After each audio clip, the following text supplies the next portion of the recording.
Selamat malam, Kaltim Headline Malam kembali hadir bersama saya, Rosmi Rahma. Sejumlah informasi penting akan kami hadirkan untuk Anda dan berikut di antaranya. Kita awali Kaltim Headline Malam edisi kali ini. Satuan Reserse Kriminal Polres Kutai Barat mengungkap sindikasi pembuatan STNK yang melibatkan pelaku antar provinsi. Seorang pelakunya ditangkap dan mengakui ada 30 mobil bodong sudah diurus menggunakan STNK palsu. Berikut informasinya. Hati-hati jika membeli mobil dengan harga tidak wajar, sebab jangan-jangan surat-suratnya palsu hasil pembuatan oknum berinisial SS, warga Kampung Muyup Ilir, Kecamatan Tering, Kutai Barat. Pria berusia 41 tahun itu kini menjadi tersangka dan ditahan di Mapores Kubar. Perbuatan SS terungkap saat polisi mulai menaruh curiga adanya sindikasi pemalsu STNK beroperasi di Kutai Barat. Suatu hari polisi membututi SS saat menuju tempat jasa penitipan dan pengiriman barang di Barong Tongkok. Saat SS mengambil kiriman dokumen, polisi langsung membekuk. Dokumen kiriman itu ternyata adalah 1 lembar STNK alias surat tanda nomor kendaraan. STNK palsu itu dikirim oleh seseorang berinisial IS di Jakarta.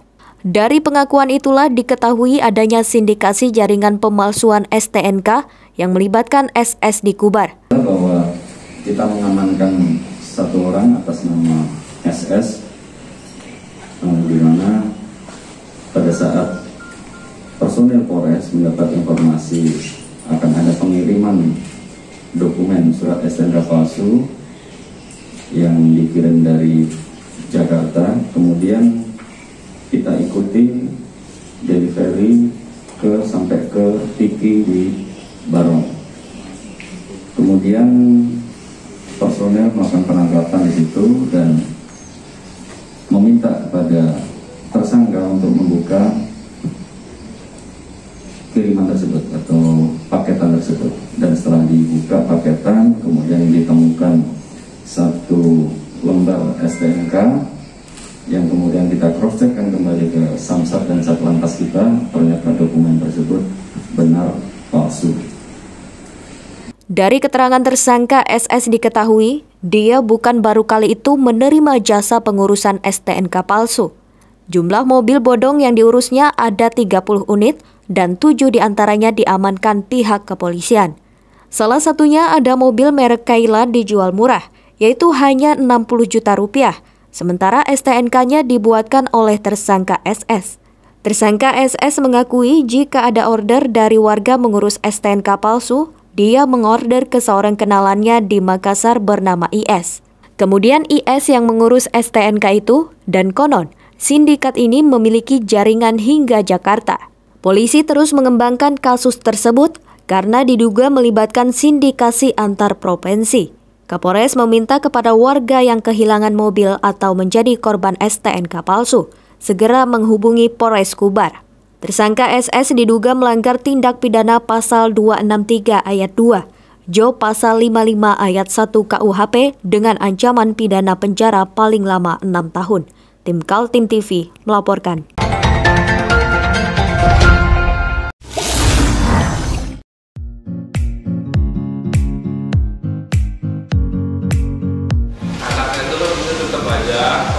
Cara mudah beriklan digital di Kaltim TV.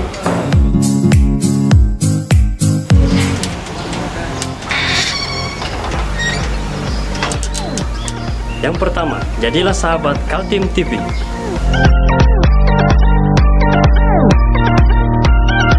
Dengan 1 juta rupiah, para sahabat mendapat 20 kali tayang di slot berita kamu.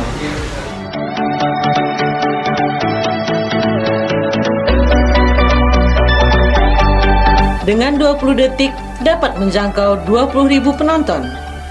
Anda beruntung karena mendapat kesempatan perdana dari kami.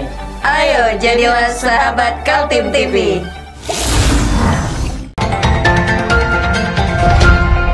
DPRD Kaltim menyoroti pertanian dan peternakan Kalimantan Timur yang dianggap masih payah. Sebab meski provinsi ini memiliki lahan yang begitu luas, tapi untuk memenuhi kebutuhan pangan warganya saja masih harus didatangkan dari luar daerah. Berikut informasinya. Sorotan itu disampaikan Wakil Ketua DPRD Kaltim Sigit Wibowo dan anggota Komisi 2 Sutomo Jabir saat menerima rombongan dari DPRD Kabupaten Pasir pekan tadi, diundang juga Dinas Pertanian dan Dinas Peternakan Kaltim. Diakui Sigit, persoalan lahan pertanian menjadi masalah krusial di Kaltim karena aksi pertambangan yang mengalihkan fungsi pertanian membuat produksi pertanian ikut pula terganggu. Dari faktor-faktor itu, Sigit merasakan perlunya dilakukan koordinasi pertanian dan perkebunan secara menyeluruh yang melibatkan kabupaten dan kota sekaltim. Banyak problem-problem terkait dengan kegiatan-kegiatan di dua dinas ini. Gitu. Yang pertama, soal pertanian. Pertanian kita ini kan mestinya ada tolak ukurnya, produktivitasnya per tahunnya sekian, tapi ini tidak jelas gitu. Nah, kemudian masih belum jelas gitu, maksudnya lahan pertanian yang jumlahnya sekian itu kan mestinya harus dipertahankan. Ini sudah mengalami penurunan. Ya kan, kayak gitu-gitu kan, untuk pertambangan, untuk perkebunan sawit, ya gitu-gitulah. Anggota Komisi 2 Sutomo Jabir menyambut baik langkah DPRD Kabupaten Pasir melakukan rapat koordinasi sektor pertanian, peternakan, dan perkebunan kepada provinsi. Sektor pertanian, peternakan, dan perkebunan akan didorong agar menjadi primadona karena menyangkut ketahanan pangan. Kabupaten Pasir, Komisi 3, dia tadi diwakil dari Ketua Komisi 3. Untuk mensinkronisasi program di bidang pertanian dan peternakan yang ada di Provinsi Kalimantan Timur. Makanya dia kan berkunjung ke DPRD Komisi 2 bidang-bidang ini. Sekaligus kita undang dari Dinas Pertanian dan Perkebunan untuk mensinkronkan apa-apa kegiatan dari dinas untuk di Kabupaten Pasir, baik di bidang pertanian maupun perkebunan. Kemudian tindak lanjut dari beberapa fasilitas yang ada di sana, misalnya karantina atau rumah pemotongan yang belum ada, yang belum maksimal, itu minta disupport. Tim Kaltim TV, Hardin melaporkan.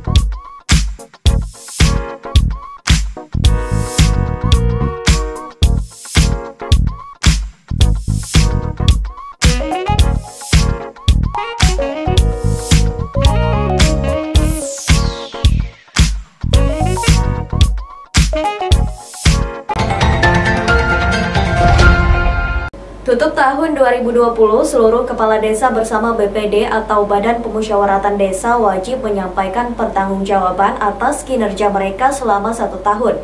Desa Lojanan Ulu yang dipimpin Kepala Desa Suparyo menjadi desa pertama yang menggelar kegiatan itu di Kecamatan Lojanan, Kabupaten Kutai Kartanegara.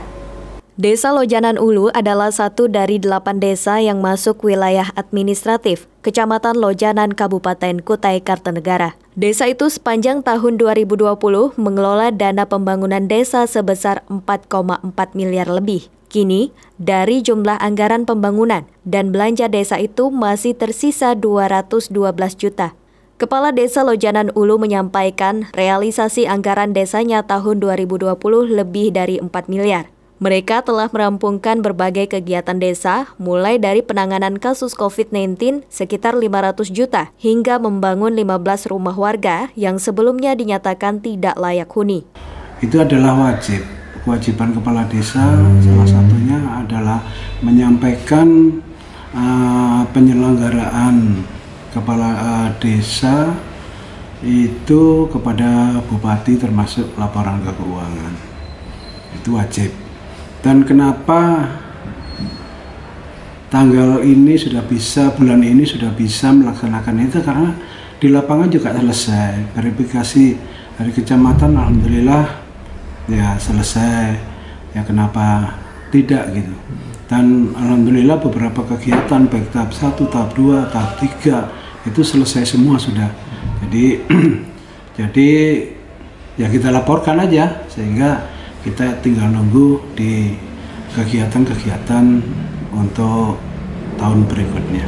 Situasi pandemi COVID-19, warga desa Lojanan Ulu termasuk yang banyak terinfeksi virus. Catatan dari Kepala Desa dalam acara laporan pertanggungjawaban kinerja pembangunan dan keuangan desa, setidaknya akumulasi yang terpapar ada 143 orang dengan jumlah yang sembuh 135 orang.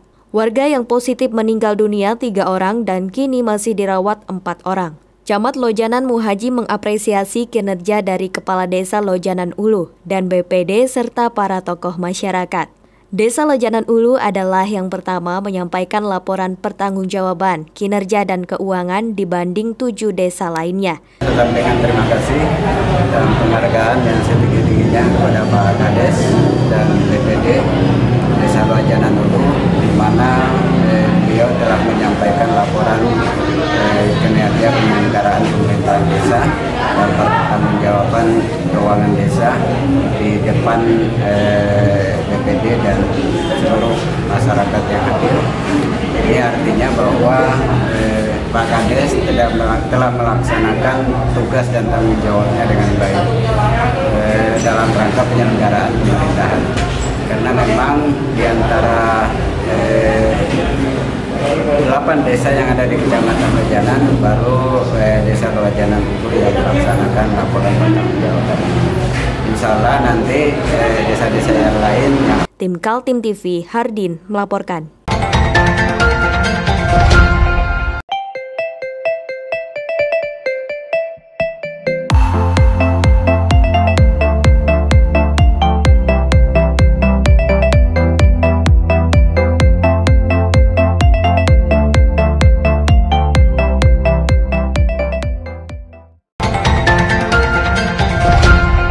Kita beralih ke informasi selanjutnya. Keberhasilan merealisasikan anggaran pembangunan desa tidak terlepas dari peran BPD alias Badan Pemusyawaratan Desa. Begitu juga di Desa Lojanan Ulu, Kecamatan Lojanan, Kabupaten Kutai Kartanegara.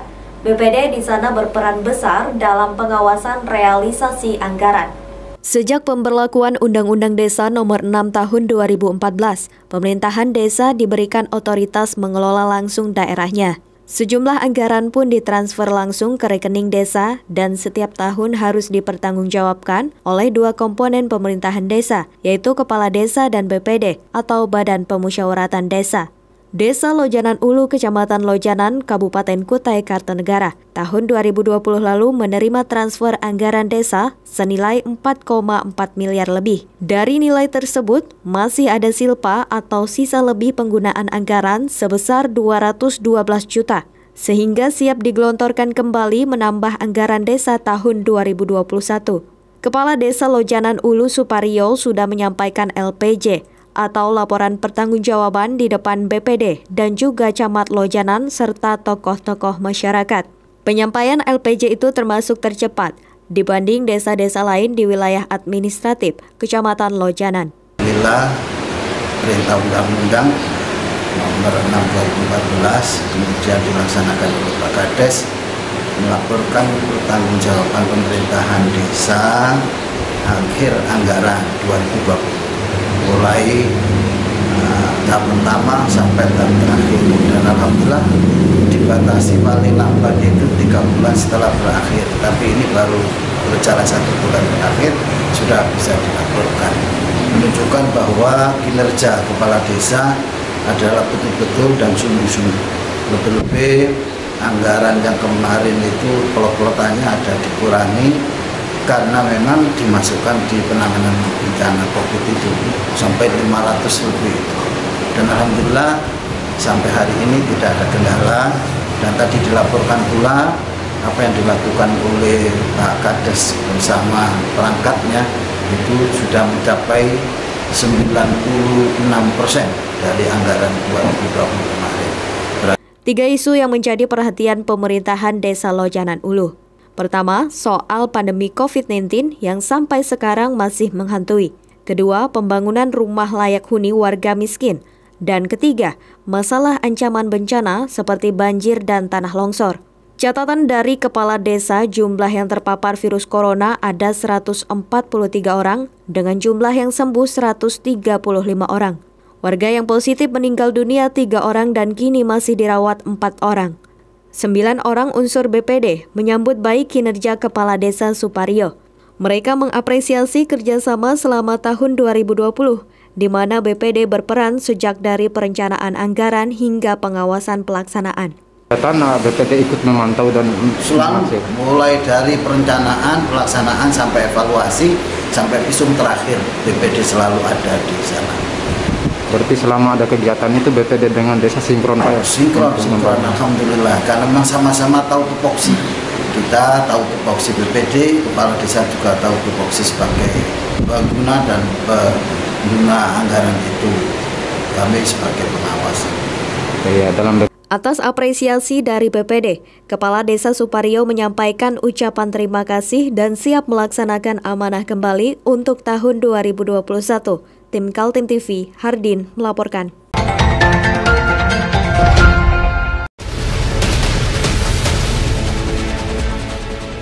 Mari kita memerangi virus corona dengan mematuhi imbauan pemerintah. Stay at home.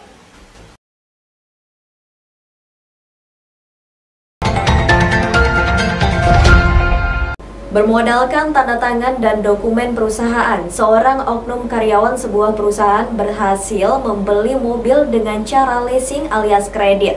Kini perkara itu sudah ditangani Satuan Reskrim Polresta Samarinda. Inilah yang dialami seorang pengusaha wanita bernama Kartika Rahmawati di Kota Tepian. Dia terpaksa harus melaporkan perbuatan seorang karyawannya ke Reskrim Polresta Samarinda lantaran membeli mobil atas nama dirinya. Oknum karyawan itu mulus melakukan aksinya karena diduga memalsukan tanda tangan dan dokumen perusahaan. Kamis lalu, petugas Satuan Reskrim Polresta Samarinda sudah memeriksa Kartika. Sejumlah pertanyaan diajukan terkait laporan pemalsuan tanda tangan yang diduga dilakukan seorang oknum karyawannya. Pengaduan yang kami ajukan pada tanggal 23 Desember 2020 terkait adanya dugaan pidana pasal 263 ayat 1 Yunto pasal 55 KUHP berupa pemalsuan tanda tangan yang diduga dilakukan oleh saudari ADP dan saudara RP, di mana ada dugaan pemalsuan tanda tangan klien kami sebagai direktur perusahaan. Cerita Kartika usai mengadukan kasus itu di kantor polisi, dia dan perusahaannya tidak pernah mengajukan kredit mobil kepada sebuah perusahaan pembiayaan. Namun pada bulan Desember 2020 lalu, tiba-tiba ada perusahaan pembiayaan yang menghubunginya lantaran urusan kredit sebuah mobil, 1 unit Isuzu tipe Elf. Merasa tidak pernah membeli mobil, Kartika kemudian melakukan komplain dan mengecek dokumen aplikasi sampai terjadinya transaksi pembelian mobil secara leasing. Dari sana kemudian ketahuan ada orang yang memalsukan tanda tangannya. Itu pertama kali dilakukan oleh pihak leasing pada tanggal 19 Desember. Dan di mana informasi tersebut saya dapatkan melalui via chat untuk konfirmasi keberadaan saya ada di mana. Kemudian saya melakukan pertemuan terhadap pihak leasing pada tanggal 19 dan di situ saya mengetahui bahwa bukti-bukti, dokumen aplikasi dan lain-lain itu tidak sesuai dengan apa yang ada yang sudah dilampirkan oleh pihak terlapor. Itu semuanya pertama dari foto dokumentasi, tanda tangan, dan itu saya menyatakan itu adalah bukan saya. Dugaan sementara dalam kasus itu selain ada oknum perusahaan yang menjadi otak kejahatan tersebut, ada juga oknum lain yang meniru tanda tangannya. Tim Kaltim TV, Hardin melaporkan.